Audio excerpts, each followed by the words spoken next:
Zombie ជួបពេលណាតែងតែដាច់ខំបាទសួស្តីបងប្អូនគ្នាជួបជាមួយខ្ញុំរ៉ាទីរ៉ៃនៅថ្ងៃនេះខ្ញុំនាំយកខ្សែភាពយន្តមួយដែលនិយាយអំពីពិភពលោករបស់យើងនឹងបានឆ្លងជំងឺអ្វីម្យ៉ាងធ្វើឲ្យមនុស្សជុំវិញពិភពលោកខ្លាចទៅជា zombie ប៉ុន្តែក៏នៅតែមានមនុស្សធម្មតារបស់យើងរស់រានមានជីវិតអញ្ចឹងដែរប៉ុន្តែគ្នាប្រកាសជាចង់ដឹងថាអូយហើយអាម៉េចទៅរស់នៅជីវិតនៅក្នុងពិភព zombie ហ្នឹងតើនឹងជួបប្រទះអីខ្លះហើយធ្វើម៉េចដើម្បីកុំឲ្យខ្លាចទៅជា zombie អញ្ចឹងកុំឲ្យវែងឆ្ងាយយើងចូលទៅដល់សាច់រឿងរបស់យើងតែម្ដងប៉ុន្តែមុនចូលដល់សាច់រឿងខ្ញុំសង្ឃឹមថាអ្នកទាំងអស់គ្នាជួយចុច like subscribe ដល់កណ្ដឹងម្នាក់មួយដើម្បីទទួលបានវីដេអូថ្មីៗតន់ចិត្ត Boost Strong ញ៉ាំ Boost Strong ឆ្ងាញ់ជាងគ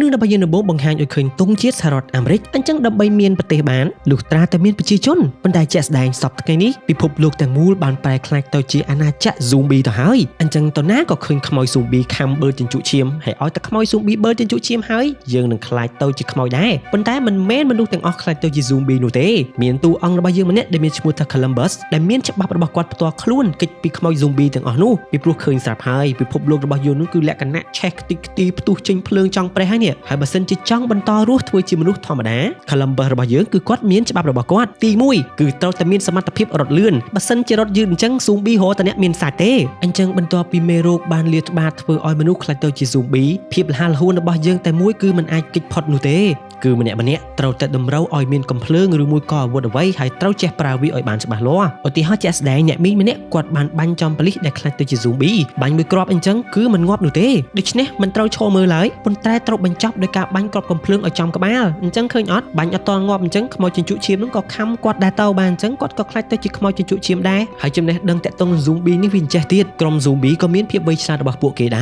រជាក់ស្ដែងឧទាហរណ៍មនុស្សរបស់យើងគាត់កំពុងតែអង្គុយបត់ជើងធំនៅក្នុងបន្ទប់ទឹកខ្មោច zombie គឺរកប្រឡោះប្រហោងចូលមកខំបឺតជញ្ជក់ឈាមតតែបា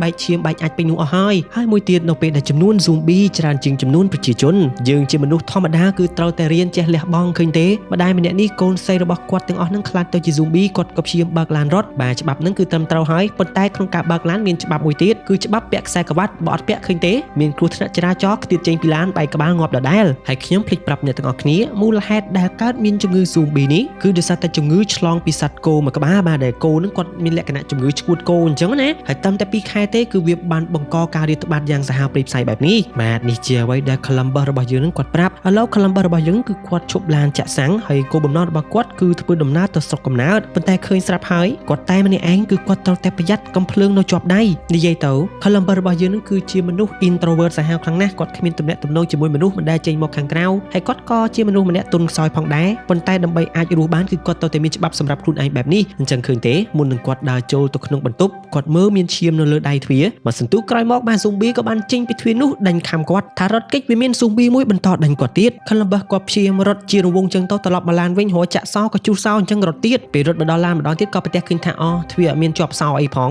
អញ្ចឹងហើយ Columbus របស់យើងក៏បានជិះឡានបើកចាក់ចេញពីទីនោះនឹកស្មានតែរួចខ្លួនប៉ុន្តែមានខ្មោច zombie មួយគឺពួននៅក្នុងឡានបាទអាហ្នឹងក៏ជាច្បាប់មួយដែរត្រូវមើលនៅខាងគូឡាន Columbus គាត់ភ័យខ្លាំងពេកគាត់ក៏បានជិះឡានបុកអាគារធ្វើឲ្យខ្មោចខ្ទាតចេញទៅខាងក្រៅខ្មោចអត់ងាប់ទេបាទវានៅតែបន្តវាយប្រហារមកលើ Columbus ក៏បាញ់មកគ្រាប់កំភ្លើងទៀតត្រូវក្បាលដូច្នេះចាប់ពីពេលនេះទៅ Columbus របស់យើងគឺគាត់គ្មានឡានសម្រាប់ធ្វើដំណើរទេគឺគាត់ត្រូវតែធ្វើដំណើរថ្មើរជើងឥឡូវដើរតែម្នាក់ឯង Columbus គាត់ក៏ត្អូញត្អែដំបូងក៏អត់ចូលចិត្តនៅក្បែរមនុស្សទេតែឥឡូវតទៅពេលគ្រប់គ្នាខ្លាចជា zombie ចឹងទៅគាត់ស្ដាយដែរតែក៏អត់បានពាក់ព័ន្ធជាមួយមនុស្សដទៃនិយាយទៅ Columbus គាត់ដើរតែឯងផងត្អូញត្អែតែឯងផងចឹងទៅជីវិតរបស់គាត់ដំបូងឡើយគាត់រៀននៅមហាវិទ្យាល័យនៅ Austin រដ្ឋ Texas ហើយគាត់កំពុងតែធ្វើដំណើរទៅ Columbus អញ្ចឹងគេមានច្បាប់មួយដែរបាទគឺច្បាប់អត់ប្រាប់ឈ្មោះពិតប៉ុន្តែអាចដាក់ឈ្មោះបានតាមរដ្ឋនីមួយៗដោយសារតែ Columbus គាត់មកពី Columbus អញ្ចឹងគាត់ក៏ដាក់ឈ្មោះ Columbus នឹងអញ្ចឹងទៅកំឡុងពេលដើរនោះយើងក៏ប្រទះឃើញឡានខ្មៅធំមួយបានជិះមកពីក្រោយដែលគាត់នេះមានឈ្មោះថា Tallahassee ចុះមកពីលើឡានភ្លាមលោក Tallahassee របស់យើងក៏បានយកកំភ្លើងគំរាមបាញ់ Columbus នេះវិញគាត់ភ័យខ្លាចបាទគាត់ញ័រដៃនិងមួយគាត់ខ្លាចជា zombie ផងតែតើគាត់លើកដៃមួយដោយហៅឡានអញ្ចឹងទៅបានលោក Tallahassee របស់យើងនឹងបានឈប់បាញ់ហើយក៏អនុញ្ញាតឲ្យ Columbus ឡើងជិះឡានពេលដែលឡើងមកលើឡាន Columbus របស់យើងទៀតថាគាត់មានច្បាប់គាត់ទៅតែងាកមើលខាងក្រោយឡានក្រៃលោមានខ្មោចនៅហ្នឹងបាទចំពោះឈ្មោះលោក Tallahassee នេះខ្ញុំសូមហៅថាលោក C ទៅចុះបាទគ្នារៀងស្រួលហៅបន្តិចវាខ្លីអង្គុយក្នុងឡានភ្លាមលោក C របស់យើងនឹងក៏បានចាក់ស្រាឲ្យ Columbus ផឹកប៉ុន្តែពួកគេអត់ណែនាំឈ្មោះ ពិតទេបានលោកស៊ីគាត់ក៏សួរ Columbus ថាតើ Columbus ធ្វើដំណើរទៅណា Columbus ក៏ប្រាប់ថាខ្ញុំធ្វើដំណើរទៅរកក្រុមគ្រួសាររបស់ខ្ញុំនៅ Columbus ហើយលោកស៊ីឯងចង់ធ្វើដំណើរទៅជាមួយខ្ញុំអត់លោកស៊ីគាត់ក៏តបទៅវិញថាអូអត់ទេអាបងអូនខ្ញុំគ្រាន់តែចង់បញ្ជាក់ខ្ញុំអត់ចង់ធ្វើដំណើរជាមួយអាណាទេហើយខ្ញុំមានអារម្មណ៍ថាឯងមិនស៊ីជាមួយខ្ញុំទេចរិតអញ្ចឹងខ្ញុំជូនឯងត្រឹមតែតំបន់ Texarkana ចប់ពីហ្នឹងយើងលេងពាក់ព័ន្ធគ្នា Columbus ក៏និយាយថាអូបានអរគុណច្រើនលោកស៊ីចុះធ្វើដំណើរទៅហ្មងទៅColumbus របស់យើងគាត់ក៏និយាយនៅក្នុងចិត្តរបស់ខ្លួនឯងថាបើសិនជាគាត់ធ្វើដំណើរជាមួយលោកស៊ីគឺវាមានសុវត្ថិភាពដោយសារតែលោកស៊ីយើងហ្នឹងគាត់នឹងមានប្រវត្តិជាញាក់ធ្វើការផ្នែកកម្លាំងអីចឹងទៅដូច្នេះរឿងវាយកាប់ចាក់ស៊ូមីហ្នឹងគឺគាត់ប្រកែប៉ុន្តែលោកស៊ីរបស់យើងក៏មានចំណុចខ្សោយមួយឲ្យតែឃើញឡានអ្វីតាក់ទងនឹងនំឬមួយក៏ការ៉េមគឺគាត់តែងតែចាប់អារម្មណ៍ឡាននោះដោយសារតែគោលដៅជីវិតរបស់គាត់គឺគាត់ស្វែងរកនំមួយប្រភេទដែលមានឈ្មោះថា Twinkie ឥឡូវនេះឃើញឡានលក់នំមួយនៅក្បែរនោះលោកស៊ីរបស់យើងគឺគាត់ចង់ចុះទៅទីនោះដើម្បីពិនិត្យរកនំ Columbus របស់យើងគាត់ទៅដែរបាទប៉ុន្តែមុននឹងទៅគឺគាត់មានច្បាប់គាត់ត្រូវហាត់ប្រាណឲ្យមាំមួនសិនគ្រូអីខ្លាចបើកទ្វារមកមាន zombie ពេលដែលពួកគេបានបើកទ្វារឡានក៏ប្រទះឃើញថាអត់មាន zombie ទេប៉ុន្តែមាន snowball បាទនំតកកសម្លៃទុនហ្នឹងណាលោកស៊ីរបស់យើងគាត់ខឹងគាត់ឆ្ងល់មិនក៏គ្មាននំ Twinkie អញ្ចឹងហាកាលណាបានខ្ញុំរកនំនឹងរួចបាននិយាយទៅគោលដៅជីវិតគាត់រៀងចម្លែកដែរបន្ទាប់ពីនោះពួកគេក៏បានរកបន្ទប់ទឹកហើយលោកទៀតដែរបាទលោកស៊ីគាត់ហាត់ក្បាច់គុណចំណែកឯ Columbus របស់យើងមកដឹងច្បាស់ហើយអ្នកទាំងអស់គ្នាមានច្បាប់ចូលទៅក្នុងបន្ទប់ទឹកត្រូវតែប្រយ័ត្នពេលជូរអាចជូរនំអីហ្នឹងគឺត្រូវតែមើលគ្រប់បន្ទប់ទាំងអស់ខែលោមាន zombie ពួននៅទីនោះពេលដែលពិនិត្យមើលថាគ្មាន zombie នៅទីនោះ Columbus គាត់ក៏បានបញ្ចេញទឹករបស់គាត់ទៅវាស្រួលខ្លួនកំឡុងពេលនោះ Columbus របស់យើងគាត់ក៏នឹកឃើញដល់រឿងអតីតកាលពេលដែលគាត់ស្នាក់នៅក្នុងដមគាត់នៅតែម្នាក់ឯងគ្មានមិត្តគ្មានភ័ក្រហើយគាត់មានគោលបំណងមួយគឺគាត់ចង់នាំមនុស្សស្រីដែលគាត់ស្រឡាញ់នឹងទៅប្រាប់អ្នកភូមិគាត់ជាពិសេសគ្រួសារគាត់នឹងឯងប៉ុន្តែគាត់រកមិនបានគ្មានណាគេចាប់អារម្មណ៍គាត់អញ្ចឹងទៅហើយនៅយប់នោះក៏សាប់តែអ្នកចិត្តខាងដ៏ស្រស់ស្អាតនៅក្បែរ Columbus យើងនឹងគោះទ្វារហៅ Columbus មើលទៅស្ថានភាពរបស់នាងហាក់ដូចជាភ័យខ្លាចខ្លាំងមែនទែនមិនដឹងថាមានរឿងអ្វីនោះទេ Columbus របស់យើងគាត់ក៏បានហៅស្រីស្អាតចូលមកក្នុងផ្ទះឲ្យទឹកត្រជាក់ឲ្យហូបដើម្បីសម្រួលអារម្មណ៍ចឹងទៅរួចហើយក៏សួរមានរឿងអីកើតឡើងនារីស្រស់ស្អាតរបស់យើងក៏ប្រាប់ទៅវិញថាខ្ញុំនៅខាងក្រៅធម្មតាដើរចេញពីក្លឹបក៏សាប់តែមានមនុស្សប្រុសម្នាក់គាត់ប្រហែលជាអ្នកសុំទានឬមួយក៏មិនអត់ទេគាត់បានដើរត្រឹកទឹករត់សម្ដៅរកខ្ញុំមិនដឹងថាគាត់រត់ពីនរណាឬមួយក៏គាត់រត់មករកខ្ញុំបន្ទាប់មកមិនដឹងជាម៉េចគាត់ស្រាប់តែចង់ខំខ្ញុំរត់ដេញខំខ្ញុំទៅហ្មងប៉ុន្តែឥឡូវខ្ញុំបាត់ភ័យហើយដោយសារតែខ្ញុំបានជួបលោកអ្នកចិត្តខាងដេកនឹងហ្មងទៅយប់ហ្នឹងចម្លែក Columbus របស់យើងមកគាត់ថាឱកាសគាត់ហើយបានស្រីស្អាតគាត់ថ្នមថ្នាក់គាត់មើលថែអញ្ចឹងតិចនាងចាប់អារម្មណ៍គាត់ទៅអញ្ចឹងគាត់សប្បាយចិត្តទៅក៏គេងលក់ត្រឹមតែមកប្រពេចភ្នែកបើកមកវិញក៏សាប់តែបាត់ស្រីស្អាតអញទៅណាទៅភ្លាមនោះអ្នកទាំងអស់គ្នាស្រីស្អាតរបស់យើងខ្លាចជា zombie ទៅហើយ Columbus គាត់ថាមានរឿងអីមិនក៏មុខទៅជាអញ្ចឹងមិនក៏ដេញខំខ្ញុំ Columbus គាត់ក៏រត់ស្រីស្អាតរបស់យើងក៏បានរត់ចូលទៅតាមដល់ក្នុងបន្ទប់ទឹក Columbus ក៏បានយកវាំងនំផ្លាស្ទិកនឹងរុំមុខនាងហើយដាតនាងលក្ខណៈទម្លុះអានឹងបានទៀតមិនដឹងធ្វើម៉េច Columbus របស់យើងក៏យកអាមេរ៉ាប់គ្របចានប្រកូនយើងនឹងបានដាក់មួយចំក្បាលអញ្ចឹងទៅប៉ុន្តែនាងអត់ងាប់ទេនាងនៅតែបន្តដេញទៀត Columbus ក៏បានដាក់ម្ដងទៀតបាទម្ដងនេះទើបនាងងាប់មែនតែននេះគឺយើងរំលឹកអំពីអតីតកាលបាទពេលដែលគេចាប់ផ្ដើមមានជំងឺឆ្លងពីគោហ្នឹងណាអញ្ចឹងស្ថានភាពជំងឺឆ្លងនោះគឺវាធ្វើឲ្យខួរក្បាលរបស់យើងចាប់ផ្ដើមមកវេមកវាន់ស្ថានភាពរបស់យើងនឹងហូរឈាមតាមច្រមុះមុខជាំហើយបញ្ចេញចរិតលក្ខណៈដូចជាមនុស្សឈួតហើយស្វែងរកមនុស្សណាម្នាក់ដែលគ្មានមេរោគនឹងហក់ខំអីអញ្ចឹងណារួចយើងក៏កាត់មកដល់ពេលបច្ចុប្បន្នវិញឥឡូវធ្វើដំណើរតាមផ្លូវក៏ឃើញថាឡាននឹងស្ទះបិទផ្លូវចិត្តអញ្ចឹង Columbus របស់យើងជាអ្នកសេរីចកូតឡានចំណែកឯលោកស៊ីផ្ទាល់ជាអ្នករុញឡានពីក្រោយបាទពីព្រោះគាត់មានកម្លាំងខ្លាំងតែគាត់ក៏បានសើចចំអកទៅកាន់ Columbus យើងថាអាប្អូនមើលទៅប្អូនឯងនេះដូចសត្វ Penguin នៅប៉ូលខាងជើង Columbus គាត់ក៏និយាយតបទៅវិញថានៅប៉ូលខាងជើងអត់មានសត្វ Penguin ទេអញ្ចឹងលោកស៊ីក៏មានអារម្មណ៍ថាគាត់ល្ងងគាត់ក៏ថាឯងចង់ដឹងកម្លាំងដៃយើងទម្ងន់ប៉ុណ្ណាអត់ខ្លួនឯងនិយាយអត់ត្រូវខឹងគេឥឡូវពេលដែលធ្វើដំណើរទៅមុខទៀតពួកគេក៏ផ្ទះឃើញអ្នកស្ត្រីម្នាក់នឹងប្រហែលជាស៊ីប្តីរបស់ខ្លួនគាត់ជា zombie ដែរលោកស៊ីគាត់ក៏បានប្រាប់ទៅកាន់ Columbus ថាប្អូនណាខ្ញុំមិនដឹងថាឯងទៅស្រុកកំណើតនឹងយ៉ាងម៉េចទេតែស្រុកកំណើតរបស់ឯងមិនខុសពីរូបភាពនេះឡើយអ្នកគេអត់ស៊ីគ្នាទៅវិញទៅមកអញ្ចឹងលោកស៊ីគាត់ជិះឡានកាត់នោះគាត់ក៏បានបើកទ្វារបុកចំ zombie ស្រីនឹងអញ្ចឹងណាហើយ Columbus គាត់ក៏ដឹងចរិតមួយទៀតរបស់លោកស៊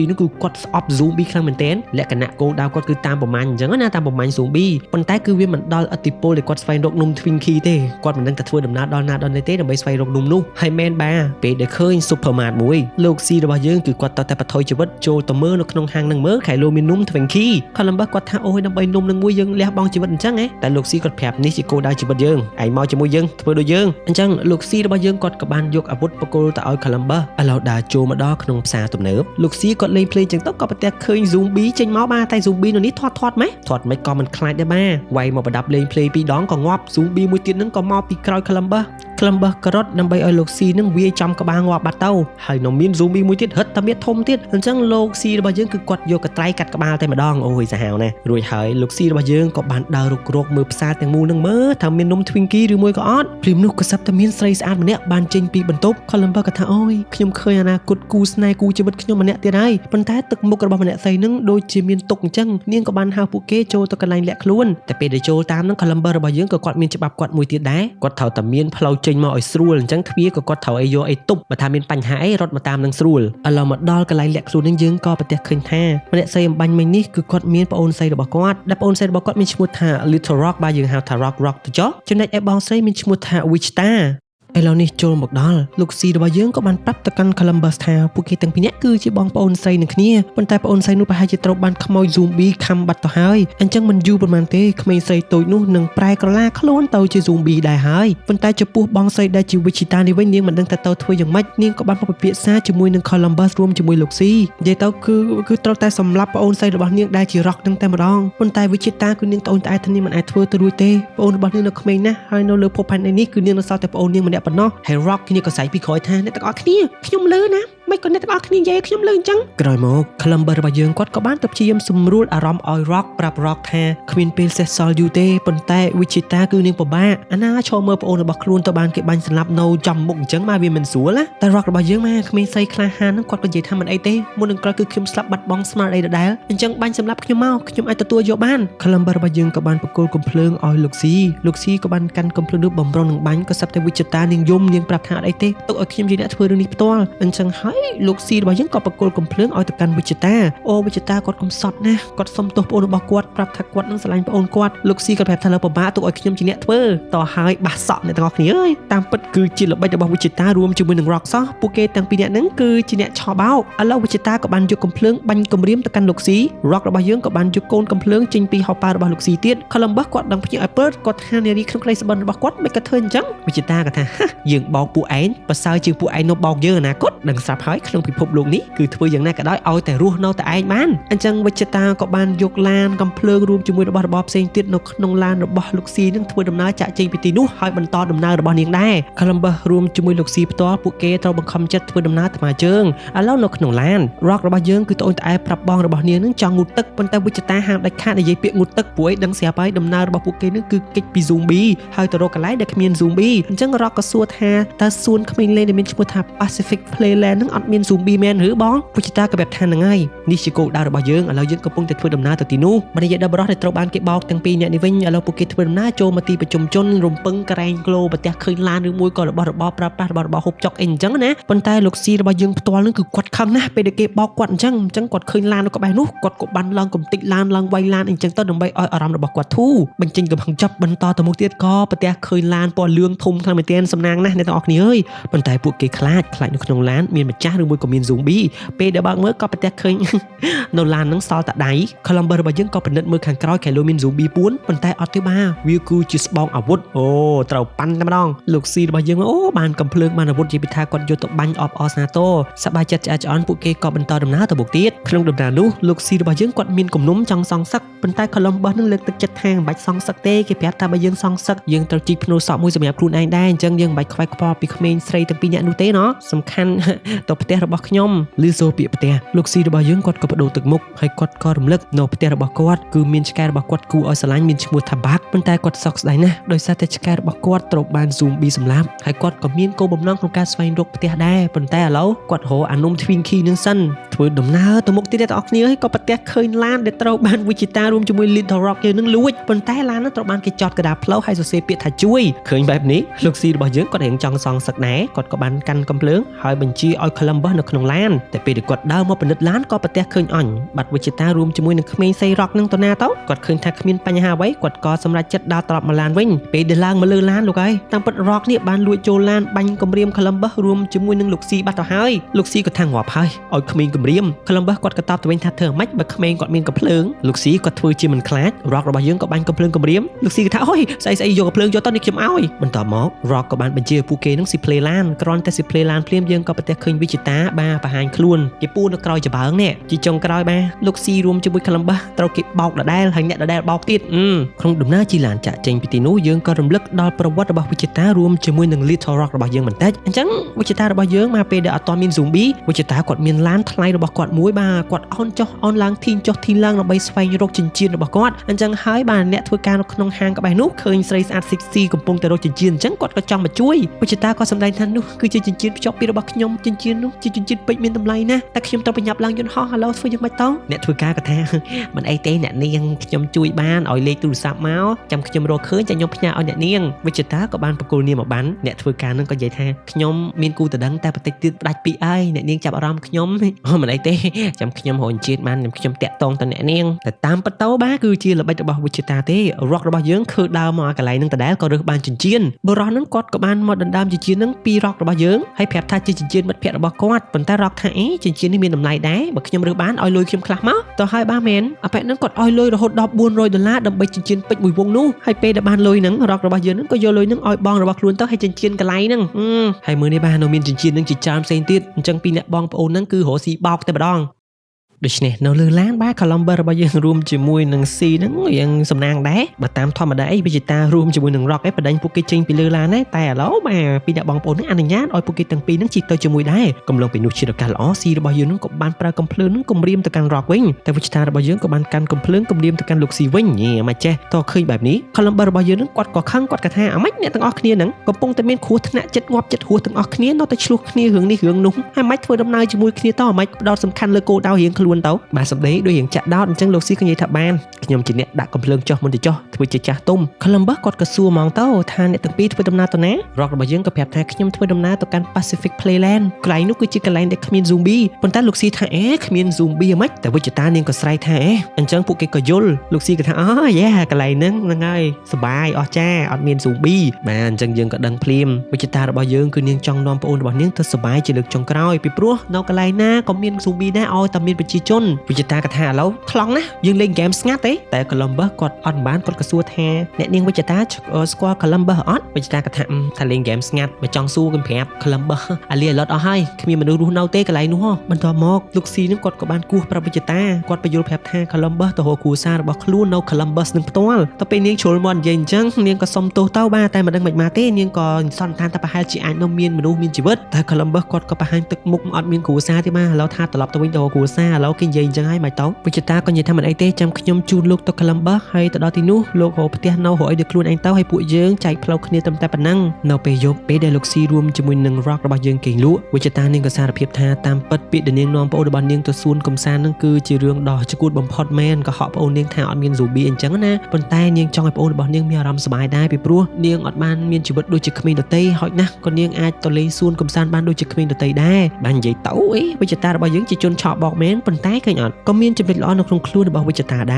រនៅតាមផ្លូវវិជ្ជតារបស់យើងក៏ប្រទះឃើញឡានមួយនាងក៏និយាយថាឥឡូវលោក Columbus ឯងនឹងអាចយកឡាននឹងជិះទៅរកក្រុមគ្រួសារលោកឯងបានហើយបើសិនជារកមនុស្សដែលលោកនៅជាមួយបានហើយជាយាមថែរក្សាម្នាក់នោះផងប៉ុន្តែ Columbus របស់យើងគាត់ដឹងច្បាស់ណាស់តែក្រុមគ្រួសាររបស់គាត់មិនអាចមានជីវិតទេអញ្ចឹងគាត់ក៏គិតថាគាត់បន្តដំណើរជាមួយនឹងវិជ្ជតាទៀតទៅចុះវិជ្ជតាក៏រៀងញញឹមតិចតិចរួចហើយពួកគេបន្តដំណើរទៅមុខទៀតក៏ប្រទះឃើញហាងមួយអញ្ចឹងក៏សម្រេចចិត្តចូលទៅទីនោះលោកស៊ីគាត់ក៏សួរថាតើនរណាគេហ៊ានចូលទៅមុនព្រោះអីដែលចូលទៅដឹងតែមាន zombie ហើយ Columbus របស់យើងគាត់ក៏បំពេញច្បាប់របស់គាត់ព្រោះច្បាប់របស់គាត់អត់អាចធ្វើជា hero បានទេប៉ុន្តែដើម្បីបង្ហាញតែគាត់ខ្លាំងអស្ចារ្យគាត់ក៏ខកថាខ្ញុំអ្នកទៅមុនតែចុងក្រោយលោកស៊ីរបស់យើងជាអ្នកចូលទៅមុនដដែលលោកស៊ីគាត់ក៏គោះកណ្ដឹង zombie ក៏បង្ហាញខ្លួនពួកគេក៏បានបាញ់សម្លាប់ zombie ដែលជាម្ចាស់ហាងហ្នឹងទៅក្រោយមកគ្រប់គ្នាក៏ចូលទៅក្នុងហាងដើម្បីស្វែងរករបស់របរប្រើប្រាស់ឬមួយក៏របស់របរហូបចុកអីអញ្ចឹងរៀងខ្លួនចំណែកឯ Columbus របស់យើងឥឡូវគាត់មានលួចស្រឡាញ់វិជ្ជតាអញ្ចឹងទៅគាត់ក៏រត់ទឹកអប់អញ្ចឹងហើយលោកស៊ីរបស់យើងគាត់ក៏សើចពេលលោកស៊ីសើចអញ្ចឹង Columbus ក៏លួចបាញ់ទឹកអប់ពីក្រោយអញ្ចឹងលោកស៊ីក៏ខឹងគាត់នឹងក៏ដាល់ Columbus មកដៃតែ Columbus គឺជាមនុស្សអត់ចូលចិត្តតបតទេបាទពេលគាត់ខឹងគាត់ក៏បោកអីជំនួសវិញលោកស៊ីគាត់ក៏បោកតាមវិជ្ជតាក៏បោកតាមដូចគ្នាអញ្ចឹងហើយពួកគេក៏បោករបស់របរនៅក្នុងហាងនោះយ៉ាងសប្បាយរីករាយអូយបាទតោងចុះខ្ទេចខ្ទីអស់ហើយគ្នាយើងអើយពេលដែលតោងឆ្អែតឆ្អន់នេះគឺជាច្បាប់មួយទៀតក្នុងជីវិតរបស់យើងត្រូវតែរីករាយជាមួយនឹងរឿងតិចតួចនេះបាទ ក្រោយមកទៀតពួកគេក៏បានធ្វើដំណើរយ៉ាងឆ្ងាយឆ្ងាយខ្លាំងមែនទែនហើយកំឡុងពេលនោះយើងក៏ឃើញថាមានដូរអ្នកបើកឡានពេលដែលដូរអញ្ចឹងម្នាក់ហ្នឹងក៏និយាយជាមួយគ្នាអ្នកគេងក្រោយក៏គេងទៅពេលដូរទៀតហ្នឹងក៏និយាយគ្នាពីនេះពីនោះមិនយូរប៉ុន្មានពួកគេក៏ធ្វើដំណើរមកដល់ California បាទទីក្រុងដែលធ្លាប់តែអ៊ូអរឥឡូវក៏ខ្លាចទៅជាទីក្រុងខ្មោចទីក្រុង Zombie ដូចគ្នាស៊ីរបស់យើងក៏បានបើកធ្វើដំណើរមកដល់តំបន់ Hollywood អញ្ចឹងពួកគេក៏គិតថាពួកគេគួរទៅរកកន្លែងណាសម្រាប់ឬមួយក៏គេយប់ឲ្យមើលទៅរៀងថ្លៃថ្នូរបន្តិចអញ្ចឹងហើយស៊ីរបស់យើងក៏បាននាំពួកគេនឹងមកផ្ទះរបស់តារាសម្ដែងម្នាក់ដែលជា idol របស់គាត់អញ្ចឹងណាដែលនេះគឺជាផ្ទះរបស់ Bill Murray បាទ Bill Murray ហ្នឹងមែនបាទគាត់គឺជាកំពូលតារាសម្ដែងពិតប្រាកដមែនណាតែតម្រូវពួកគេនឹងរកផែនទីអញ្ចឹងចុះទៅលើឡានយកផែនទីបន្តិចហ្នឹងបេះងាប់បេះរស់ដែរហ្នឹងណាបាទអូនិយាយទៅគាត់តែឃើញការផ្សងពេលរបស់ពួកគាត់គឺហត់ជំនួសតែបើគ្នាយើងវិញមកធ្វើការហត់អស់កម្លាំងងុយគេងអី complete boost strong ឥឡូវនេះបន្ទាប់ពីបានផែនទីពួកគេក៏បានធ្វើដំណើរមកកាន់ផ្ទះកំពូលតារាសម្ដែង Millbury គ្រាន់តែខ្លងទ្វារក៏សម្បើមបើកទ្វារចូលមកដល់ជាថាផ្ទះឡើងពណ៌មាសគ្រប់គ្នាគឺជា fan ផ្កាប់មុខរបស់លោក Bill ជាពិសេសវិជ្ជតារបស់យើងថាអូយកំពូលតារាកំ pl ែងប៉ុន្តែរករបស់យើងបាននាងនៅក្មេងអ្នកស្គាល់តារាជើងចាស់ទេបន្ទាប់ពីនោះពួកគេក៏រកមើលផ្ទះម្នាក់ក៏បានបែងចែកផ្លូវគ្នាដើម្បីពិនិត្យមើលកែលោនៅក្នុងផ្ទះនេះមាន zombie បើសិនជាមាន zombie គឺអត់បានទេបាទសម្រាប់នៅអត់កើតឡើយអញ្ចឹងត្រូវតែបាញ់ zombie នឹងសម្លាប់ទើបពួកគេអាចសម្រាប់នៅទីនេះបាន Columbus របស់យើងរួមជាមួយនឹង Rock ក៏ធ្វើដំណើររុករកជាមួយគ្នារុករកចុះរុករកឡើងក៏ប្រទះឃើញរោងកុនខានមើលកុនយូរហើយពួកគេក៏សម្រេចចិត្តអង្គុយមើលកុននៅទីនោះចំណែក SC របស់យើងរួមជាមួយនឹងវិជ្ជតាវិញពួកគេនឹងក៏ដើររុករកដូចគ្នាឃើញក្រែទំនងមកក៏គេងផ្លែសិនតោកំឡុងពេលនោះក៏សាប់តែមាននរណាម្នាក់វើកដៃមកចេះដៃដូចជាដៃ zombie ក្រោយមកម្នាក់នោះក៏ងើបដើរកំឡុងពេលនោះ C របស់យើងរួមជាមួយនឹងវិជ្ជតាកំពុងតែចាក់ប័ណ្ណចម្រៀងយ៉ាងលឺលោក C យើងឯវិញកំពុងតែរាំរួចហើយយើងក៏ឃើញមុខរបស់គាត់គឺជាលោក Bill Murray គាត់ក៏ធ្វើជា zombie អីអញ្ចឹងទៅតែវិជ្ជតារបស់យើងក៏វាយពីក្រោយគាត់ក៏ស្រែកអូយឈឺបាទអញ្ចឹងគាត់មិនមែន zombie ទេគាត់គឺជាមនុស្សវិជ្ជតាគាត់ថាអូយមិនក៏ idol លៀបមុខលៀបមាត់ធ្វើអញ្ចឹងលោក Bill គាត់ក៏បញ្យល់ថាអូដឹងស្រាប់ហើយវា zombie អញ្ចឹងខ្ញុំធ្វើខ្លួនដូច zombie ទៅពួក zombie ហ្នឹងវាអត់មកញ៉ៃ zombie គ្នាឯងទេហើយខ្ញុំចង់ចេញទៅក្រៅដើរផ្សារដើរអីហ្នឹងក៏ទោះបីដើរតែឯងក៏ដោយក៏ត្រូវធ្វើខ្លួនអញ្ចឹងដែរចំពោះលោក C យើងផ្ទាល់បាទអូយគាត់ឃើញ idol គាត់សប្បាយណាស់គាត់ថាគាត់មើលរឿងរបស់លោករាប់លានដងហើយអូយសិតតែល្អមើលសិតតែកំ pl ែងអញ្ចឹងទៅលោក Bill របស់យើងវិញក៏ថាមិនអីទេឥឡូវជ្រុលជាមកលេងផ្ទះខ្ញុំហើយត្រូវការអីខ្ញុំអាចផ្ដល់ជូនឲ្យបានណាបាទអញ្ចឹងពួកគេក៏ជក់បាទមិនដឹងជាជក់ស្អីគេទេបន្ទាប់ពីជក់រួចពួកគេក៏សម្ដែងមកគេហៅថាយកឈុតមួយរបស់លោក Bill យកមកសម្ដែងអញ្ចឹងទៅសម្ដែងឲ្យរឿងចាប់ខ្មោចហ្នឹងអ្នកទាំងអស់គ្នាបើ Columbus រួមជាមួយនឹង Rock ឯវិញមកអង្គុយមើលរឿងអញ្ចឹងទៅ Columbus គាត់ក៏សួរទៅកាន់ Rock ថា Rock និយាយអញ្ចឹងបងស្រីរបស់ Rock អញមានស្នេហាមានអីអត់ Rock ថាអត់មានទេ Columbus ក៏សួរទៀតថាតើមនុស្សប្រុសប្រភេទណាជាមនុស្សប្រុសដែលវិជ្ជតាគាត់ចូលចិត្ត Rock ក៏ថាបែប bad boy មនុស្សប្រុសរៀងកោងកាចរៀងច្លើមអញ្ចឹងណា Columbus របស់យើងក៏កវិសអាចារ្យពោតនឹងឲ្យធ្លាក់ដើម្បីបង្ហាញតែគាត់ជា bad boy បន្តមកទៀតវិជ្ជតារួមជាមួយលោក C នឹងក៏ចង់នាំលោក Bill របស់យើងនឹងមកជួបជាមួយ Columbus ហើយគេក៏ប្រាប់ថា Columbus ជាអ្នកដែលខ្លាចជាងគេអញ្ចឹងលោក Bill របស់យើងគាត់ចង់ប្រេងគាត់ក៏សម្ដែងធ្វើជា zombie Columbus បាទគាត់ខ្លាចមែនគាត់ក៏យកកំភ្លើងបាញ់សម្លាប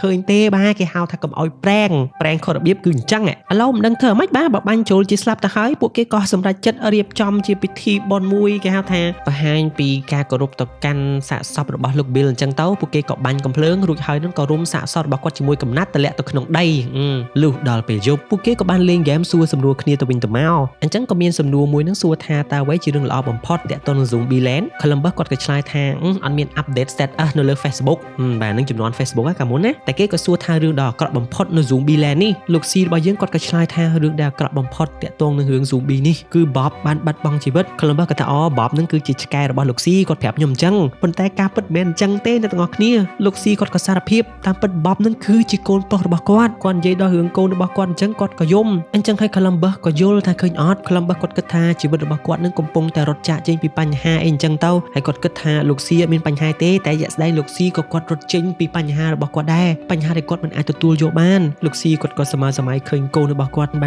ទគាត់ថាពេលដែលបាត់បង់កូនរបស់គាត់យំច្រើនថ្ងៃណាស់យំជាងពេលគាត់មើលរឿង Titanic ទៅទៀតបន្តពីនោះលោក C របស់យើងគាត់ក៏រៀនបាញ់កំភ្លើង Rock របស់យើងនឹងក៏រៀនបាញ់តាមហើយបាញ់តាមលោក C ទៅក៏បាញ់ត្រង់ចំពោះវិជ្ជតាឯវិញក៏បានមករក Columbus វិជ្ជតារបស់យើងក៏បានបបួល Columbus នឹងផឹកស្រាជាមួយគ្នាវិជ្ជតាក៏បាននិយាយអំពីស្នេហាដំបូងរបស់នាងបាទហើយមានស្នាមថើបមានអីអញ្ចឹងណាវិជ្ជតាក៏មានអារម្មណ៍ថាតើ Columbus ឯងនឹង ប្រច័នឬ Columbus គាត់ឆ្លើយថាមែនខ្ញុំប្រច័នតែគាត់ចំណានរឿងគេហៅថាមុនស្នេហ៍របស់វិជ្ជតាទេបើគាត់តាំងពីក្មេងណានរណាក៏កិច្ចគាត់ដែរក្មេងស្អីនៅក្នុងថ្នាក់ឬមួយស្អីនឹងក៏អត់ចូលចិត្តគាត់គ្មាននរណារើសគាត់ទេតែវិជ្ជតាមានអារម្មណ៍ថាមិនសមសោះអញ្ចឹងទុកឲ្យខ្ញុំរើសលោកជាអ្នករំទៅចុះមករំជាមួយគ្នាអញ្ចឹងរំចុះរំឡើងក៏សាប់តែវិជ្ជតារបស់យើងនឹងចង់ថើប Columbus ពីព្រោះនាងគិតថា Columbus ជាមនុស្សប្រុសខ្ជូនគួរឲ្យស្រឡាញ់អីអញ្ចឹងណាអូតែថើបគ្នាទៅហើយក៏សាប់តែលោកស៊ីរបស់យើងថាមកជួយលើកសាឡុងបន្តិចវិជ្ជតាក៏ថាមិនអីទេខ្ញុំសារភាពតែម្ដងទៅតាមពិតខ្ញុំចូលចិត្តលោក Columbus ប៉ុន្តែខ្ញុំរួមជាមួយនឹងបងអូនស្រីខ្ញុំអត់មានខ្វល់អីច្រើនទេពួកខ្ញុំគ្រាន់តែព្យាយាមធ្វើយ៉ាងណាក៏ដោយឲ្យតែរស់និយាយចប់នាងក៏ដើរចាក់ចេញពីទីនោះទៅបាទមិនចេះនៅពេលយប់ជីចិត្តភ្ញាក់មកពីព្រលឹម Columbus ក៏ប្រទះឃើញថាវិជ្ជតារួមជាមួយនឹង Rock គឺបានលួចឡានជិះចាក់ចេញពីទីនេះមុនបាត់ទៅហើយពេលដែលធ្វើដំណើរតាមឡានវិជ្ជតារបស់យើងនាងក៏ហួសចិត្តថាមិនគួរណាយប់មិញនាងបេះនឹងថើបមាត់របស់ Columbus បងស្រីរបស់នាងក៏រំលឹកច្បាស់របស់ពួកគេថាហ្នឹងឯងបងត្រូវចាំណាកុំជឿនរណាសោះជឿតែខ្ញុំហើយនឹងបងបាទប៉ុន្តែមើលទៅវិជ្ជតារបស់យើងអត់ទេគឺមានអារម្មណ៍ស្នេហាទៅលើ Columbus មែនមិនយូរប៉ុន្មានវិជ្ជតារបស់យើងក៏បានធ្វើដំណើរមកដល់សួនកំសាន្តដែលនាងចង់នាំប្អូនរបស់នាងមកលេងអ្វីដែលសំខាន់ទ្វារនៅទីនេះគ្រាន់តែជិះបុកបន្តិចក៏របូតចង្វាក់ហើយចឹងបើកចូលបានតាមធម្មតាតែបើនិយាយពី Columbus របស់យើងផ្ទាល់គាត់ពិបាកចិត្តដោយសារតែគាត់នឹងគឺមានអារម្មណ៍ស្រឡាញ់ទៅលើវិជ្ជតាមែនហើយពេលដែលនាងចាក់ចេញឬតែធ្វើឲ្យគាត់ពិបាកចិត្តទោះបីជាលោកស៊ីនោះក្បែរបីក៏ដោយក៏នៅតែពិបាកចិត្តដែរចឹងពួកលោកស៊ីរបស់យើងផ្ទាល់គាត់មានគោលដៅជីវិតរបស់គាត់ថ្មីឯងគឺគាត់ចង់ធ្វើដំណើរទៅមិចស៊ីកូវិជ្ជតាយើងឯនេះវិញបាទនាងក៏ចាប់ផ្ដើមបើកដំណើរការសួនកំសាន្តទាំងមូលអញ្ចឹងពន្លឺភ្លើងរួមជាមួយនឹងសំឡេងនោះក៏បានតាក់ទាញខ្មោច zombie នៅជុំវិញនោះទាំងអស់តែម្ដងវិជ្ជតាយើងឯនេះវិញអត់បានខ្វាយខ្វល់អ្វីទេនាងក៏បាននាំប្អូនស្រីរបស់នាងឡើងជិះសំពៅ